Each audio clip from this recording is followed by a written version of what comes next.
ఉంది ఆయనకి. ఇక మిగతా విషయాలలో ఆయన దేవుని యందు చాలా భయభక్తులు వాడుగా మనం చూడొచ్చు. అయితే అటువంటి భయభక్తులు కలిగినటువంటి కొర్నేలి ఒకానొక రోజున పేతురు గారిని తన ఇంటికి ఆహ్వానించి అక్కడ ఒక మాట అంటున్నాడు. అపోస్తల కార్యములు 10వ అధ్యాయము 33వ వచనములో అంటున్నాడు, ఎవరో కొర్నేలి, వెంటనే నిన్ను పిలిపించి తిని నీవు వచ్చినది మంచిది. ప్రభువు నీకు ఆజ్ఞాపించినవన్నీ వినుటకై ఇప్పుడు మేమందరము దేవుని ఎదుట ఇక్కడ కూడి ఉన్నామని చెప్పాను.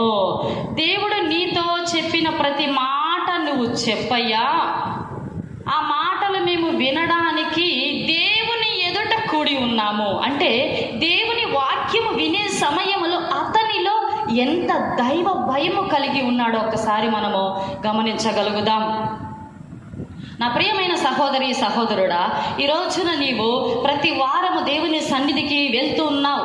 అయితే దేవుని వాక్యము ప్రకటించే సమయములో నీవు దేవుని ఎదుట నేను కూడి దేవుని మాటలు వింటున్నాను అని ఎప్పుడైనా నీవు అంత యథార్థమైనటువంటి భయభక్తులతో దేవుని సన్నిధిలోనికి నువ్వు ప్రవేశిస్తున్నావా? ప్రతి వారం వెళ్తూనే ఉన్నాలే, ప్రతి వారం వింటూనే ఉన్నాలే. విన్న వాక్యమే కదా, బైబుల్ తెలుసు కదా నాకు, ఇంకా ఏం వినాలి అని ఈరోజు చాలామంది పాటలు పాడేటప్పుడు ఉన్న ఉజ్జీవం, ఆరాధన చేసేటప్పుడు ఉన్న ఉజ్జీవం, చప్పట్లు కొట్టేటప్పుడు ఉన్న ఉజ్జీవం, వాక్యము చెప్పే సమయంలో చాలామంది విశ్వాసులలో ఆ ఉజ్జీవము కనబడడం లేదు, అరుదైపోయింది. కారణం ఏంటి అంటే మేము దేవుని ఎదుట కూడి ఉన్నాము అన్న భయం లేదు గనుక. మేము దేవుని ఎదుట కూడి ఉన్నాము. ఇక్కడ కొర్నేలిని చూస్తే దేవదూతతో మాట్లాడుతున్నాడు, దేవదూత కొర్నేలుతో మాట్లాడుతూ ఉంది. ఇక నాకెందుకు సేవకుడి దగ్గర వినవలసిన అవసరం ఏముంది అని అనుకోలా.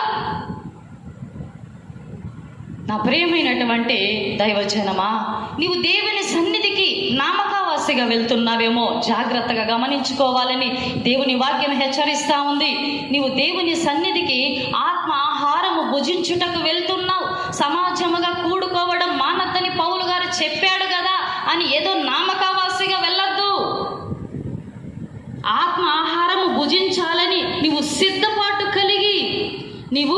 సిద్ధపాటు కలిగి హోషేయ గ్రంథము 14వ అధ్యాయము 1వ వచనం 2 వచనాలలో మనము చూస్తే, మీరు సిద్ధపాటు కలిగి యెహోవా వైపు తిరుగుడి. సిద్ధపాటు కలిగి దేవుని వైపు తిరగాలి. మీ మాటలు సిద్ధపరచుకునుడి.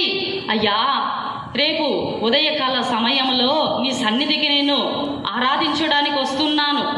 6 దినాలు కష్టపడ్డాను ప్రభువా, 7వ దినం నీ సన్నిధికి వస్తున్నాను తండ్రి, నీ దాసుని ద్వారా నాతో మాట్లాడు అని ఏ రోజైనా ఎప్పుడైనా ప్రార్థన చేసుకునే అనుభవాలు జీవితం నీవు కలిగి ఉన్నావా? అయ్యా, నీ ఆత్మ ఆహారము భుజించడానికి నన్ను నీవు బలపరచయ్యా, ప్రతి విధమైన అభ్యంతరాల ఆటంకాలు తొలగించని నీవు సిద్ధపాటు కలిగిన మనస్సుతో దేవుని సన్నిధికి వస్తున్నావా? అందుకే ప్రసంగి గ్రంథము 5వ అధ్యాయము 1వ వచనం నుండి 3వ వచనములో వరకు మనము చూసినట్లయితే, ప్రసంగి గ్రంథము 5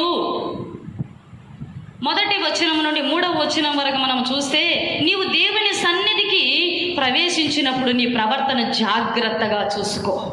భయము భక్తి లేని ప్రవర్తనతో ప్రవేశిస్తున్నావేమో, అజాగ్రత్త కలిగిన ప్రవర్తనతో నువ్వు ప్రవేశిస్తున్నావేమో, సిద్ధపాటు లేని ప్రవర్తనతో నువ్వు ప్రవేశిస్తున్నావేమో. నా ప్రియ సహోదరి సహోదరుడా, నువ్వు సిద్ధపాటు కలిగి దేవుని సన్నిధికి ప్రవేశించాలి.